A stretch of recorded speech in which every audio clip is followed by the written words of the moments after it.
bem-vindos à nossa cidade, seja bem-vindo ao Museu do Negro, a Capitã das Mercês. Nós vamos começar falando um pouco do que era esse local. Esse local pertenceu a Antônio Garré. Antônio Garré nada mais foi do que um traficante de escravos. Ele traficou grande número das pessoas trazidas da África escravizadas para cá. No primeiro termo, nós usamos escravizados e não escravos. Por quê? Porque essas pessoas não nasceram na condição de escravos, elas foram escravizadas por um sistema. Nesse período colonial, Antônio Garré, antes disso, ele vivia em Portugal, nós não sabemos bem ao certo o que ele fazia lá em Portugal. Mas após o falecimento da sua esposa, ele veio para a cidade de São Luís. E aqui na cidade, ele começou ingressou na comercialização de pessoas. Essa casa onde nós estamos funcionava como depósito de pessoas escravizadas. Aqui embaixo, acredita-se que ficavam os homens, enquanto que em cima ficavam as mulheres. Vocês podem ver que não há nenhuma condição de ventilação. A fachada do casarão, embora tenha elementos da fachada dos casarões habitáveis, vocês veem que não tem todas essas janelas. Vocês podem ver em comparação com o das vezes, não há todas essas janelas, porque o intuito era apenas manter pessoas escravizadas durante a noite. Então, durante os dias, elas eram levadas para as praças públicas para serem comercializadas. Aqui era só ficavam aqui alojadas e depois elas iam. Então a comercialização não se dava aqui dentro. Não. Certo. Ainda porque por uma questão histórica da cidade, a ponta da cidade era logo aqui. É porque o rio ele vinha aqui embaixo. A beirinha da cidade era logo aqui. A facilidade para eles desembarcarem e terem esse fácil acesso, essa fácil entrada, era muito positivo para o branco, né? Trazer os escravizados descia pronto, tá dentro. E depois eles desciam para a praça para serem comercializados. Era quase que estratégico esse de Antônio Garré. Bom, ele foi denunciado porque acredita-se que ele estava ou era aqui, ou era em algum local de perto. Ele enterrava as pessoas que morriam. As condições sanitárias eram péssimas. As condições sanitárias das pessoas vindo para cá, desde os navios, dos porões do planeta igreja, até esses depósitos, as pessoas trazidas escravizadas eram péssimas. Então, muitos morriam por tristeza profunda, por terem sido arrancados de seus irmãos, de seus impérios, de suas famílias, todas acabavam aparecendo por conta de proliferação de doenças.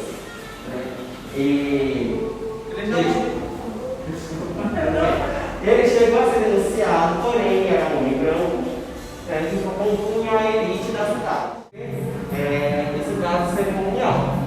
Vocês podem ver que ele é da etnia Yorubá. Os Yorubás é o maior grupo étnico em África, quando se fala em África, né? E toda ela, cada traço, cada detalhe tem uma simbologia, uma importância.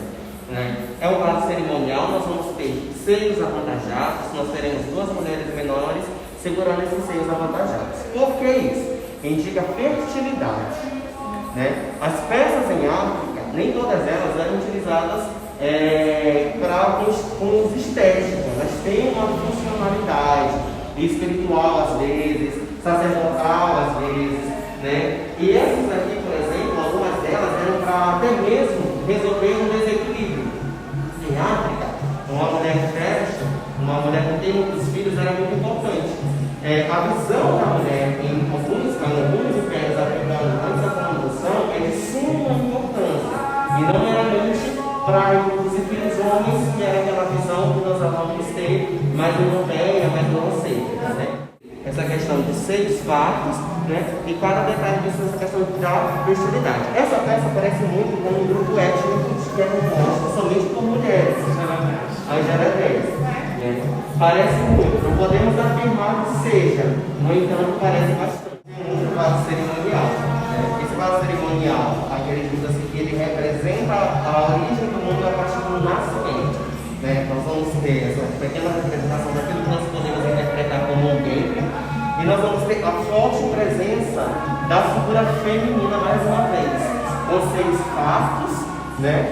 E indicando essa questão de prosperidade. Dentro nós vamos ter uma cabeça, né? Essa cabeça ela pode ser que esteja representando Iemanjá, pois ela é a orixá, a mãe de todos, né? A mãe de todas as cabeças. Então nós essa pequena representação.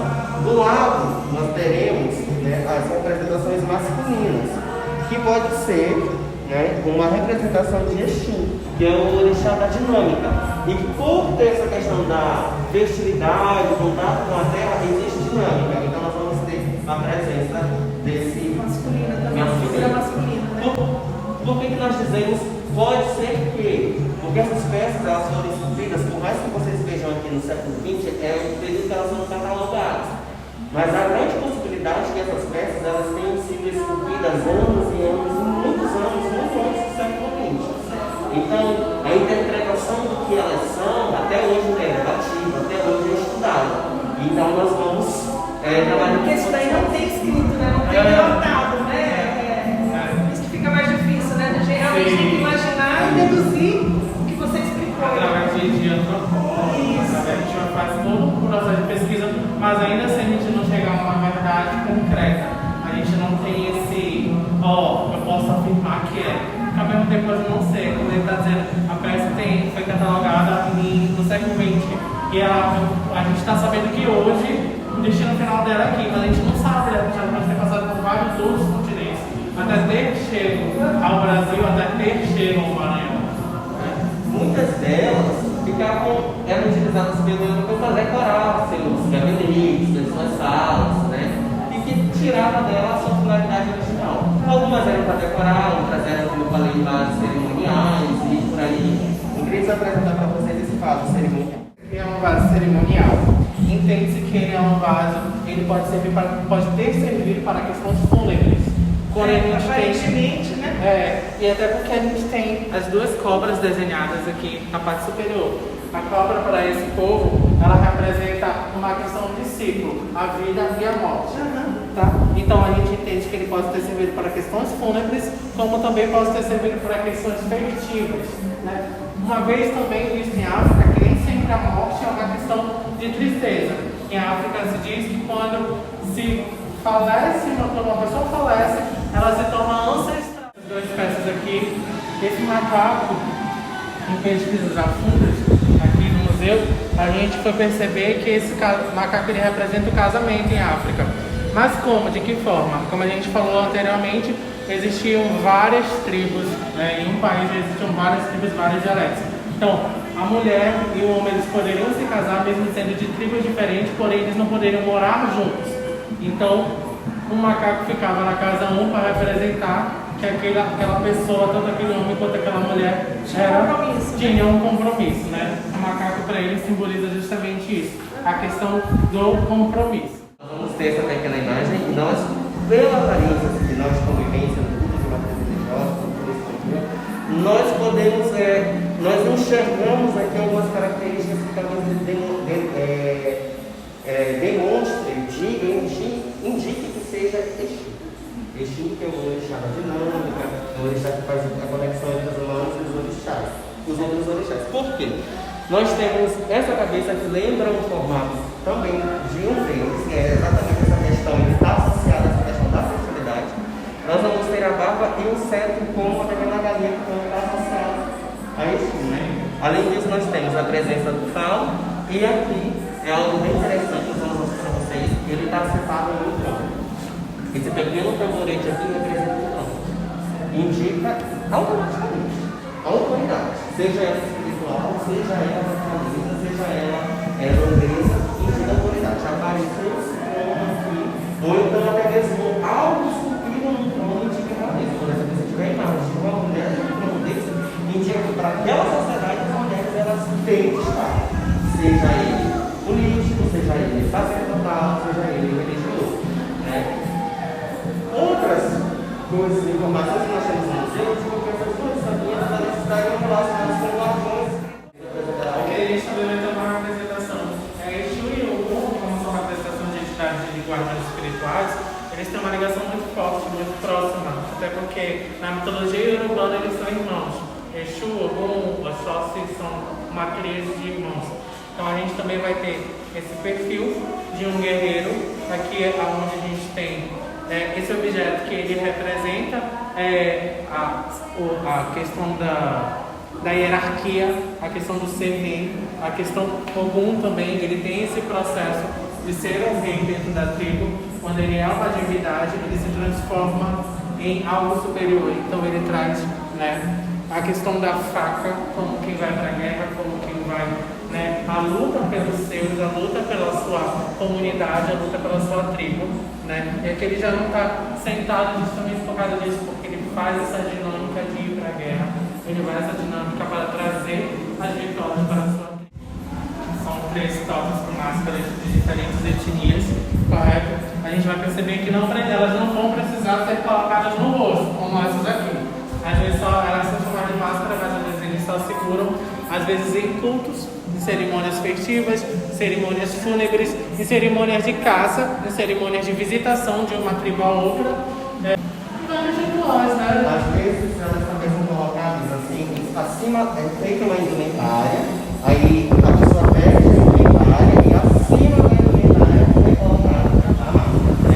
Nessa aqui, por exemplo, nós vemos uma figura feminina com seios avantajados, que já explicamos para vocês, que indica a festividade, e acima disso ela está sentada num tamborete, num trono. Então nós temos uma figura feminina sentada num trono. Então nós vamos ter que, para essa comunidade, a figura feminina, ela tinha uma representação sacerdotal ou espiritual muito grande. Apresentamos aqui esse tamborete.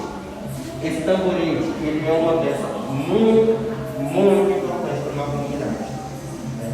Porque ele é um símbolo do poder. Um dos símbolos de poder, porque nós ouvimos outro. Quer dizer que talvez seja o máximo, né? Porque quem se assenta aqui exerce a autoridade, né? Para vocês terem uma ideia, não precisa ter um nobre ou um sacerdote sentado. A presença dele já indica a autoridade, seja ela espiritual, seja ela a política, seja ela a nobreza, né? Não é qualquer um que carrega. Tem uma pessoa da nobreza para carregar esse tamborete. Não aparece em todos os momentos, aparece em momentos específicos, em momentos selecionados. E quando ele aparece, 2 cedros, 2 bastões, 2 cedros, que também a gente estava aqui falando do tamborete, né, que indica essa questão de hierarquia, de poder. A gente tem esses 2 cedros que também eles têm essa representatividade. Com certeza são usados por líderes de etnias religiosas que têm a patente mais alta dentro desse clã. Dando continuidade, nós vamos ter aqui algumas figuras, já nos períodos atuais. Nós vamos ter Lidério José dos Santos, nós vamos ter a Maria José Aragão e Astolfo Martins. Essas pessoas, elas foram pessoas pretas, como nós podemos ver, que ocuparam o destaque. Nós vamos ter nascido em Codó, uma região onde nós vamos falar lá em cima um pouquinho, né, sobre ela. Emitério, em 1858. Ele era gramático, filólogo, né, foi professor na escola normal do Distrito Federal e do Colégio Dom Pedro. Do outro lado nós vamos ter a Maria Aragão. A Maria Aragão, ela nascida em 1910, ela foi médica, foi professora, foi diretora do jornal Tribuna do Povo e líder do partido, uma mulher, líder do Partido Comunista do Brasil. Nós teremos Astolfo, nascido em São Luís, no dia 11 de abril de 1876, folhetista, ensaísta, jornalista e tradutor. Bom, essas pessoas, elas estão aqui por quê? Nessa representação delas? Porque nós vamos ter um discurso científico mal feito de que as pessoas negras eram pessoas com baixo intelecto. E nós vemos que isso é inverdade. Essas pessoas, elas não tinham condições, foram tiradas dos seus sistemas e foram jogadas e não tinham acessos aos meios educacionais, até porque eram vistos somente como mercadoria. Quando nós vemos essas pessoas tendo esses acessos, a gente vê que a história é outra. Nós vamos ter essa Maria Aragão, inclusive temos uma praça em homenagem a ela, sendo uma mulher, líder de um partido e também médica. Era o flagelo, né, o castigo de pessoas escravizadas que tentavam fugir. Aí nós temos por exemplo, um manual francês para as pessoas que eram escravizadas na França, em que quando eles fugiam, eles tinham tantos dias para aparecer, se não aparecesse, recebiam uma determinada sentença.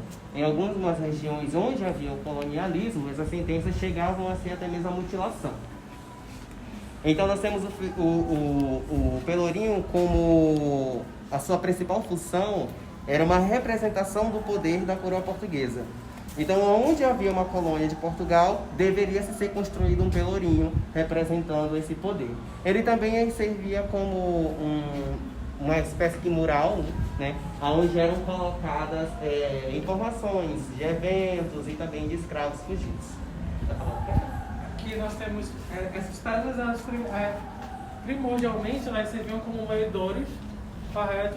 E quando elas eram danificadas, quando eram quebradas, elas serviram como pedras de suplício. E aqui a gente começa a imaginar, né, ao mesmo tempo não querendo imaginar que os escravos não passavam, muitas das vezes acorrentados por dias. Eu estava vendo um filme um dia desse, e aí a escrava dizia, o branco colocou a escrava numa espécie que ele chamava de forno. O que era o forno? Era um buraco revestido todo em metal, com uma tampa de metal. Nossa. Então a escrava ficava lá por dias aprisionada, né? Então a mesma coisa se passa com essas pedras. Sabe como nem se tem essa dimensão de ideias de como elas eram utilizadas, como essa tortura era feita, né? Um método utilizado era para trazer submissão.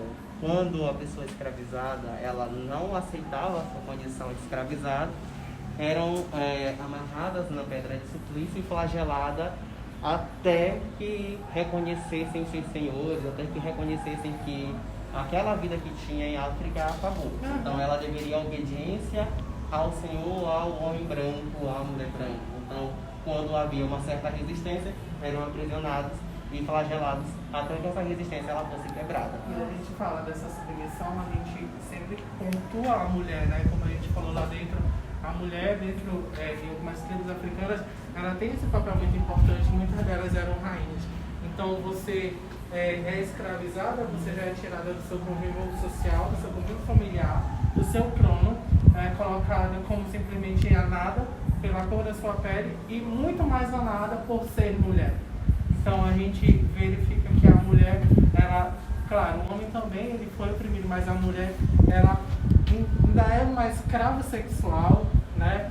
Ela se torna um símbolo sexual, um desejo sexual. Ali, quantas escravas não morreram por terem engravidado? Era uma escada móvel, onde eles colocavam as mulheres para cima e aí dificultava o acesso da descida. Certo. Até para os homens também não teriam acesso para resgatar as mulheres, para terem uma fuga.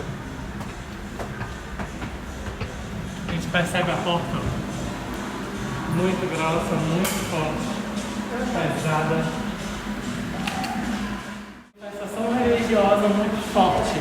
A gente puxa para esse lado já do Maranhão, a gente começa falando do Lengar de África, passa para fora já falando do Maranhão e sobe falando dessa manifestação cultural e religiosa que foi trazida por escravos, mesclada com o índio, com o indígena. E essa manifestação ela é fortemente maranhense, chamada tambor de mina. O tambor de mina ele é totalmente, tipicamente maranhense, né? Hoje a gente vai ter em outros estados como uma forma de expansão do tambor de mina, mas ele nasce no Maranhão, ele é maranhense. Antes de começar, fazendo só um paralelo com a parte de baixo, isso aqui ainda é da construção, tá? A gente percebe que de alguma forma eles colocavam as correntes aqui das mulheres. Tem essas duas aqui, ó. Ainda é da construção. Prendiam nas paredes, né, a corrente? Sim, foram os dois últimos. Dando continuidade, nós vamos ter essas peças de roupas do século XX. Foi de mãe Dudu. Aqui nós temos uma saia verde e uma camisa branca. Na mina, basicamente, o branco está sempre muito presente. Quando se tem a blusa branca e uma saia verde, a gente pode se entender que essa é a saia da marcação. O que é, por exemplo, a saia da marcação? Essa é a cor que representa a entidade que está sendo cultuada. Um arco, dois arcos e cabaça, metal século XX. São instrumentos de percussão sempre presentes no tambor de mina, ou então o ferro. Vai ter uma representação do que é, né, o secretismo religioso do que é toda essa questão. Os negros, quando eles ficavam, os escravizados, quando eles ficavam nas senzalas, eles tinham toda essa forma de adorar a sua divindade, de criar o culto para a sua divindade. Porém, quando o branco vinha da sua casa e dizia: o que vocês estão fazendo aqui? Eles colocavam no altar, nos altares, os santos dos brancos, e embaixo ficava a representatividade dos negros. Aqui, algumas bengalas e os taquaris. Taquaris são esses cachimbos que são utilizados por entidades. A entidade ela pede, né, para fumar um taquari, para gente deixa um recado para o seu filho de santo. Aí o filho de santo providencia. Aí tem um fumo específico para essa entidade. Século XX, aqui nós vamos ter Nossa Senhora da Batalha. Péricles, ele era um artista já com o século XX, né? A gente pode falar contemporâneo. Ele fazia justamente as obras dele baseadas dentro do catolicismo, mas também puxando para o afro-religioso. A gente vai ter Santa Bárbara, e aí Santa Bárbara ela já inclui bem mesmo dentro das obras de Péricles, que faz esse secretismo. A gente vai ver a Santa Bárbara como uma imagem de um orixá, com um filar, mais no rosto, vai ver as presenças da natureza, os raios, né? A própria espada que se transforma em raio, né? E ela tem essa questão de estar levitando, como se fosse o vento, como se fosse Oiá. Nós teremos as guias, né? Os fios de ponta. Os fios de ponta, eles são feitos, né, de acordo com cada orixá, Xangô, Ogum, Yansan, Iemanjá, e eles servem para proteção e para que aquele filho daquele santo, daquele orixá, daquela orixá esteja em contato com a sua divindade, né? Eles são objetos sagrados, eles são feitos pelo próprio filho de santo, mas não é o próprio filho de santo que dá o nó, é o sacerdote ou a sacerdotisa. Por lá, né, os povos, a nação Angola é muito mais forte por ali, então a gente tem essa multiplicidade cultural e africana dentro do Maranhão. Gente, é isso, o nosso espaço, a gente está aqui, essa parte de cima, a gente teve alguns problemas mas aqui costuma estar infectado.